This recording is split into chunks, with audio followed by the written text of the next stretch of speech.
Dentists don't usually picture eight-figure jury awards, but the era of so-called nuclear verdicts is here. Recent headline cases like the $95 million pediatric sedation judgment in Texas and the $10 million nerve injury award in Georgia show just how fast a single claim can soar past a standard malpractice policy. That's why today's video zeroes in on limits of liability, the per occurrence and aggregate caps that decide whether an insurer or your own assets pick up the tab when the unthinkable happens. So if you're interested in learning more about this topic, stay tuned.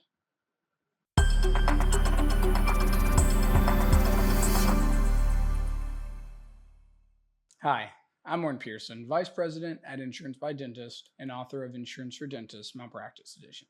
Thanks so much for joining me today. On this channel, we post weekly videos dedicated to helping dentists better understand their insurance coverage. So if that sounds valuable to you, make sure you hit that subscribe button and like for more content. Now, let's jump right into today's topic, limits of liability. Now, this concept is straightforward to grasp, but it is one of the most important concepts for you to understand. In a malpractice policy, the limits of liability are the hard caps on how much the insurer will pay if you're sued. The limits are typically expressed as two numbers. 1 million/3 million is a common example, and they work together to set both a single claim ceiling and a policy year ceiling. The first figure, the 1 million, is the per occurrence limit. This represents the maximum the carrier will pay for everything that flows from one incident. This includes the indemnity paid to the patient, the attorney's fees, and any related court costs. No matter how large the verdict or how many people sue over that single procedure, the insurer's obligation stops once it has paid the per occurrence limit. The second figure is the aggregate limit. This number tells you the most the insurer will pay for all covered claims combined during the policy term, which is usually 1 year. Using the 1/3 million example, the insurer could pay 3 separate $1 million claims before the annual aggregate is exhausted. A fourth claim filed in the same policy year would find the limits empty unless you buy a reinstatement or an extended reporting endorsement.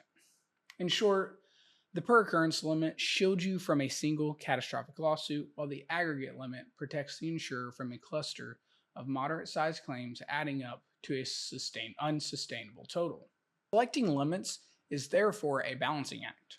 Higher limits means higher premiums, but greater protection, whereas limits set too low could leave your personal or practice assets exposed once either cap is reached. Over the past 3 decades, the total dollars paid out in dental malpractice claims have grown far faster than the number of claims themselves. In 2024, insurers paid roughly about $165 million on around 101,000 cases, driving the average indemnity to around $146,000, more than 7 times what it was in 1990. Most settlements still fall in the 5 or low 6-figure range, yet a handful of nuclear verdicts now loom over negotiations. Recent jury awards include $10 million for a nerve injury case in Georgia and a $95.5 million after a child was left brain damaged by an improper sedation in Texas. Even if those outliers are reduced on appeal, they reset expectations for both plaintiffs and insurers. Against that backdrop, the typical policy limit for U.S. dentists remains $1 million per occurrence and $3 million aggregate. At today's average payout, a single claim uses only about 15% of that per occurrence cushion, and even an $800,000 settlement fits comfortably beneath it. Trouble starts when several moderate claims erode the $3 million annual aggregate, or worse, when an 8-figure verdict blows past the $1 million ceiling, leaving any excess to be paid from personal or practice assets unless an excess policy is in place. Whether those standard limits are adequate hinges on your risk profile. If you routinely perform procedures that carry high severity potential, like IV or oral sedation, full arch implant reconstructions, complex third molar extractions, or if you practice in a jurisdiction known for generous juries, the odds of brushing against policy ceilings rise sharply. It is also critical to confirm whether defense costs erode your limits. Hundreds of thousands in legal fees can disappear before a single dollar of indemnity is paid. shrinking protection that looks ample on paper. Fortunately, most carriers will let you step up to 2 million/4 million or even 3 million/5 million for a relatively modest premium increase, often well below what even one uncovered verdict gap would cost. Think of the 1 million/3 million traditional limits as a solid foundation. Adding higher primary limits or an excess umbrella is like reinforcing that foundation against the rare but devastating earthquake.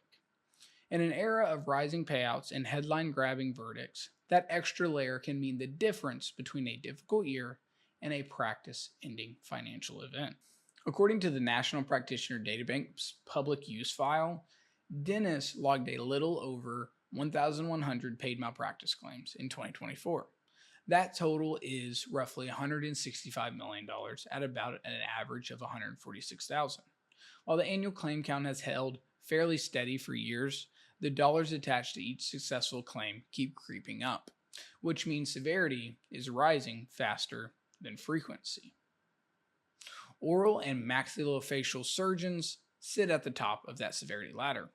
A Harvard-led review of National Practitioner Databank cases published in the Journal of Oral and Maxillofacial Surgery found that when a plaintiff won, the average payout was a little over $812,000, with many verdicts topping the $1 million mark. Extraction injuries alone accounted for more than half of the lawsuits in the study. Pediatric dentistry carries a different but equally worrisome risk profile: sedation. The point is, everyone remembers the $95.5 million Houston verdict in 2023. This was documented in a court coverage and Sulo press release, after a 4-year-old suffered irreversible brain damage during conscious sedation. Cases that severe are rare, but they exert an outsized influence on settlement negotiations and on the limits insurers recommend for anyone who routinely puts kids to sleep. Endodontists, prosthodontists, and orthodontists experience a different pattern. More suits, lower checks. A 2022 retrospective of U.S. dental malpractice filings reported that prosthodontics accounted for roughly 1/3 of all lawsuits, orthodontics for about 20%, and endodontics for about 16%. Yet most of those cases settled in the 5-figure to low 6-figure range because the harm was usually aesthetic or functional rather than life-threatening. Nerve injuries from root canal mishaps, for example, are costly, often in the mid 6-figure range, but they rarely crash through a 7-figure ceiling. So what does that mean for limits of liability? The standard 1 million per occurrence / 3 million aggregate policy still absorbs the average dental claim and even a large 6-figure settlement. But if you're an oral surgeon, sedate children, place full arch implants, or practice in a plaintiff-friendly venue, today's data suggests that stepping up to 2 million / 4 million or adding another policy may be the smarter play. The premium bump is usually modest, like we mentioned previously, compared to the personal exposure created by a verdict like the Houston or Georgia cases, and it preserves the assets you have spent years building.